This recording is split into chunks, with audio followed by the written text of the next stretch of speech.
Long ago, when these ancient Grecian temples were new, hemp was already old in the service of mankind.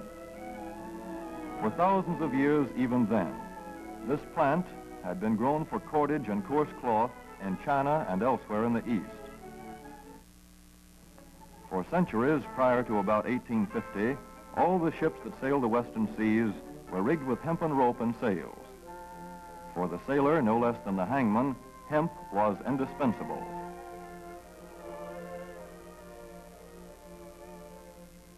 A 44-gun frigate, like our cherished old Ironsides, took over 60 tons of hemp for rigging. Including an anchor cable 25 inches in circumference.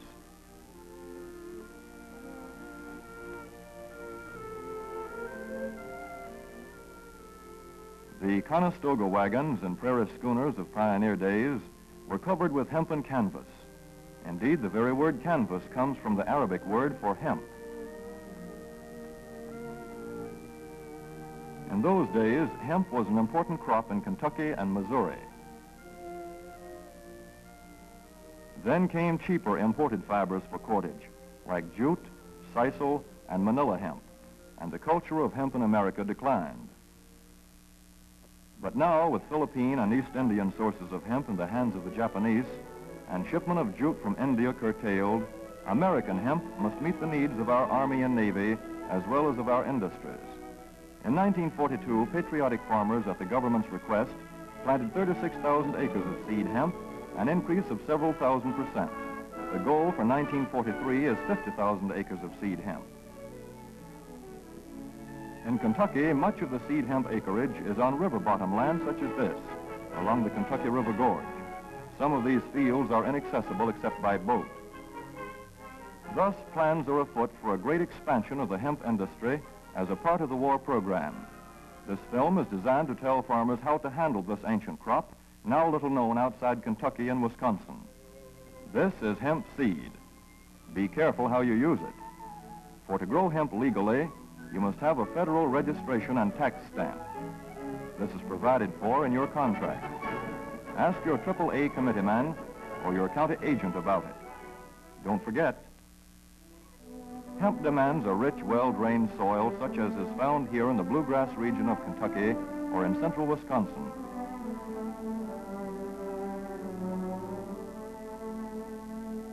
It must be loose and rich in organic matter.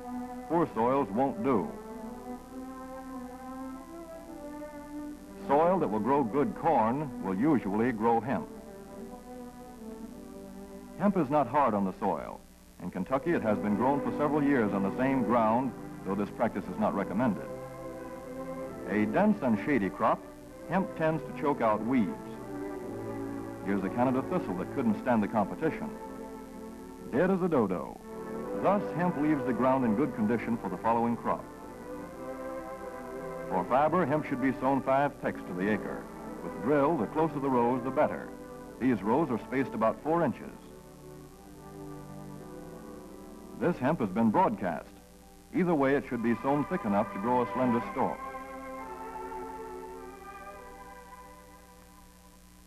Here's an ideal stand. The right height to be harvested easily, thick enough to grow slender stalks that are easy to cut and process.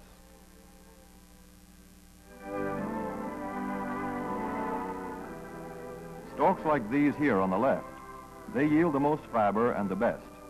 Those on the right are too coarse and woody.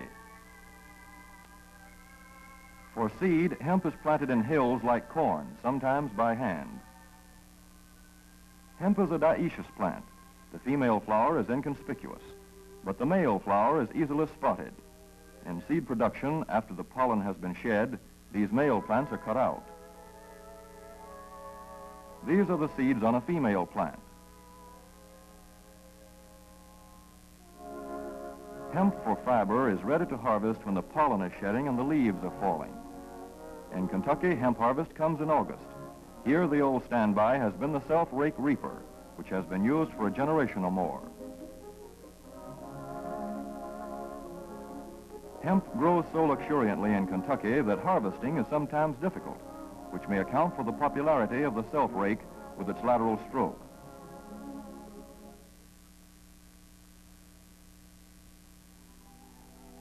A modified rice binder has been used to some extent.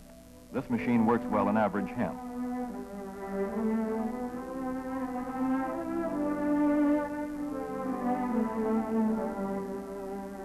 Recently, the improved hemp harvester, used for many years in Wisconsin, has been introduced in Kentucky.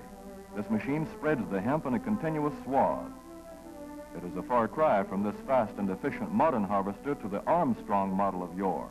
But here's one kind of harvester, at least, that doesn't stall in the heaviest hemp. In Kentucky, hand cutting is practiced in opening fields for the machines.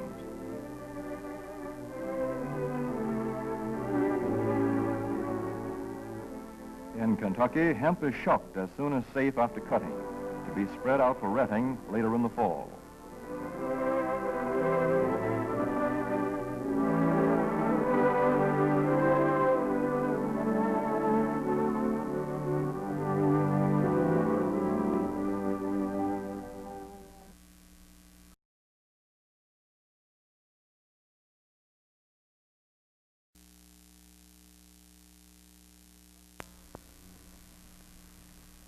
In Wisconsin, hemp is harvested in September.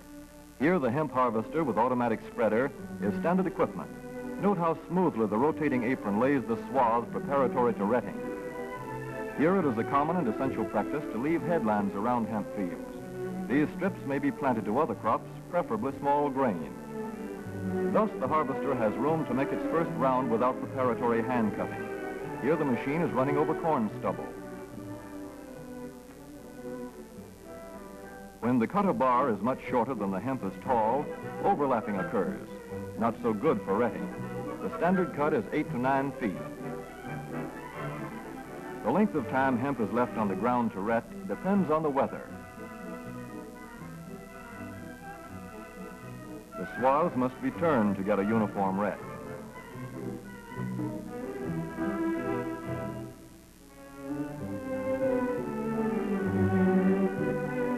When the woody core breaks away readily, like this, the hemp is about ready to take up and bind into bundles.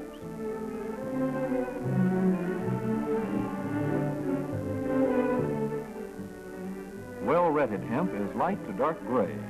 The fiber tends to pull away from the stalk. The presence of stalks in the bowstring stage indicates that retting is well underway.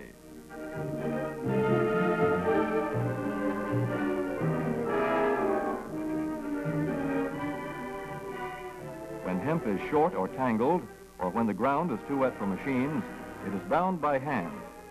A wooden buck is used. Twine will do for tying, but the hemp itself makes a good band.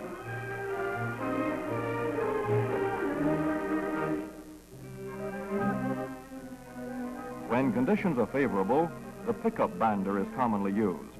The swaths should lie smooth and even with stalks parallel. The picker won't work well in tangled hemp.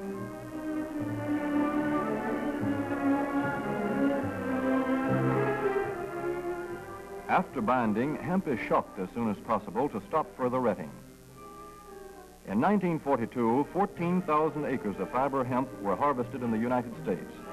The goal for 1943 is 300,000 acres. Thus, hemp, Cannabis sativa, the old standby cordage fiber, is staging a strong comeback. This is Kentucky hemp going into the dryer of a mill at Versailles.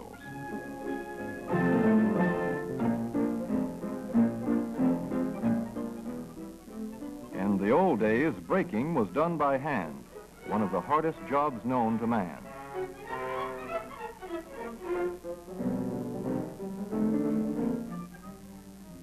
Now the power breaker makes quick work of it.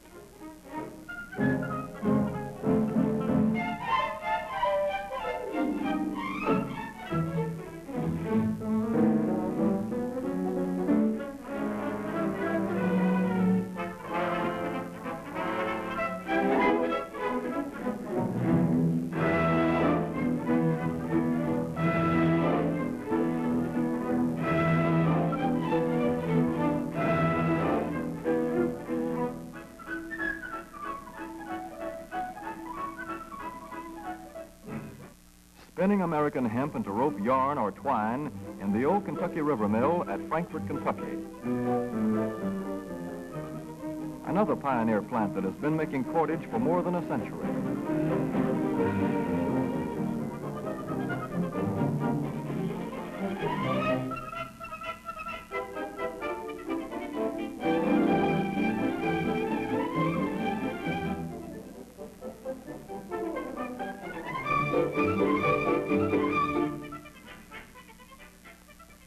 All such plants will presently be turning out products spun from American-grown hemp.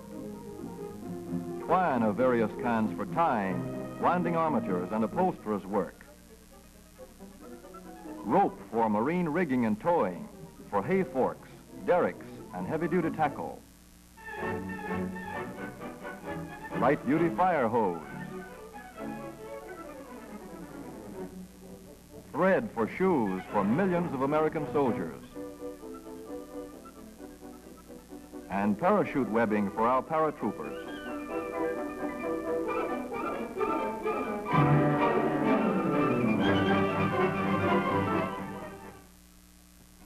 As for the United States Navy, every battleship requires 34,000 feet of rope, and other craft accordingly. So here in the Boston Navy Yard, where cables for frigates were made long ago, crews are now working night and day making cordage for the fleet. In the old days, rope yarn was spun by hand.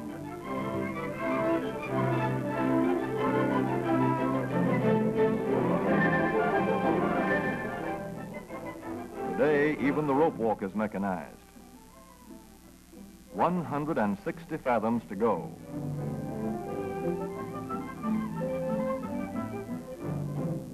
The rope yarn feeds through holes in an iron plate.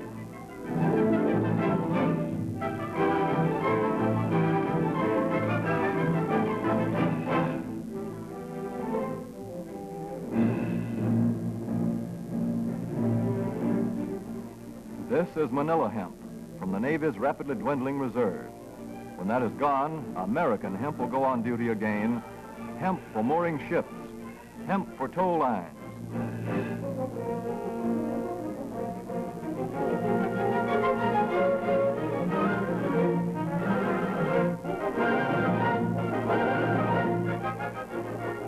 Hemp for tackle and gear.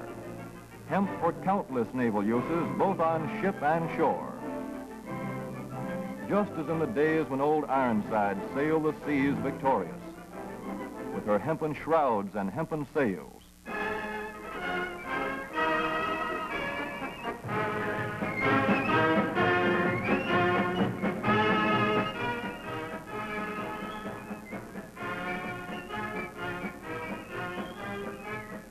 Hemp for Victory.